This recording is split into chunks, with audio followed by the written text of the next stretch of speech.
Okay, I'm doing another sourdough baking tutorial today. Today we're making my same day sourdough loaf because there's no reason that sourdough should take multiple days. This recipe is going to need 200 grams of active starter, 700 grams of water, 1,000 grams of flour, and 14 grams of salt. You're gonna need your scale, and new thing with this recipe, you need a Dutch oven to do this. Mine is a Lodge Dutch oven.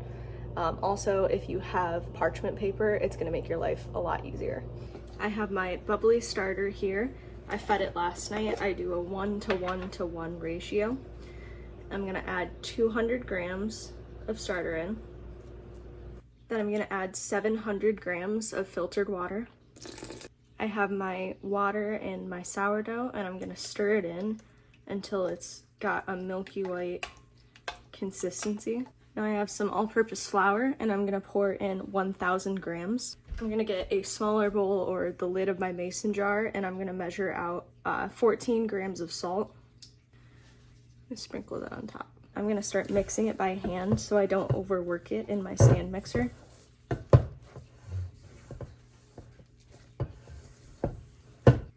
After hand mixing it, I'm gonna transfer it to a larger, clean bowl.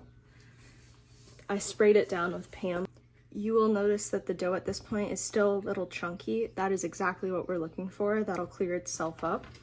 So I'm gonna cover this. It is currently 9:10 a.m.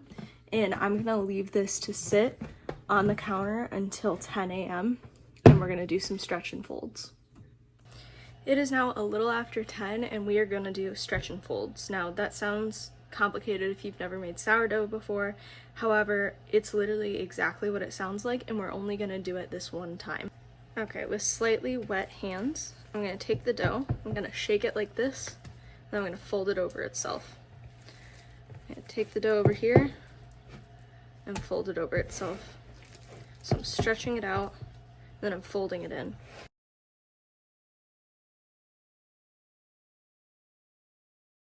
I did stretch and folds for about 2 minutes, and I'm now gonna cover it and keep it in the hottest place in your house, but don't obviously heat it up. The hottest place in our house is the oven while it's off, especially if you have a light that you can turn on in your oven, until about 3 p.m.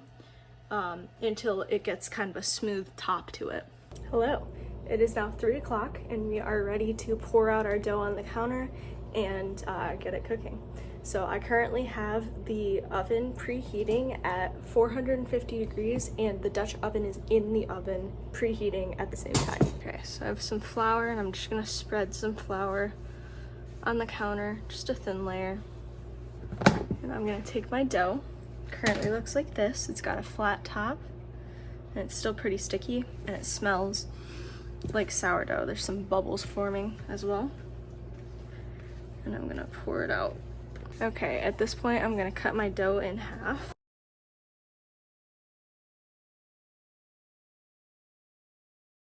Okay, working with my dough on the counter, I'm gonna just sprinkle some flour on top. You don't wanna add too much flour because it can get pretty hard, but just enough for it to be more easy to work with. And I'm just gonna stretch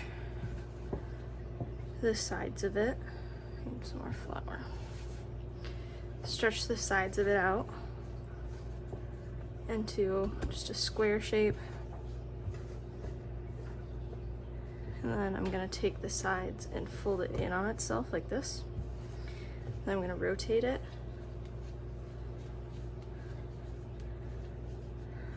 and I'm gonna roll it up, and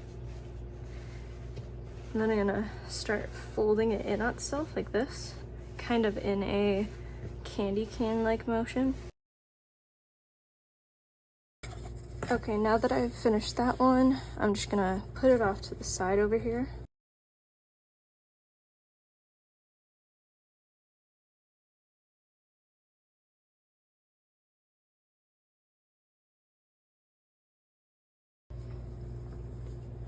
Let them sit for about 20 minutes until the oven is preheated.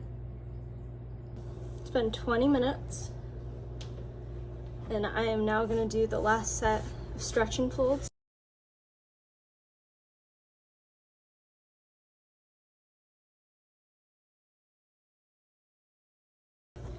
I'm actually gonna flip it over and kind of try to stitch the ends together a little bit better.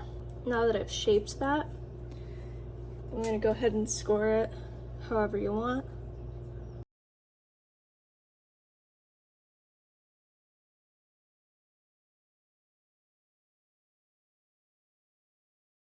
I have some parchment paper resting over my Dutch oven. Just gonna carefully pick this up. Plop it right in. This is ready to go in at 450 degrees. Dutch oven out and take that lid off. You can already see it's looking pretty good. My scoring's not very good though. Sorry, it's an ugly loaf, Natasha. I'm literally gonna take it, parchment paper and all, and put it on a cooling rack and plop it in my Dutch oven. I'm gonna put this one in covered for 30 minutes as well.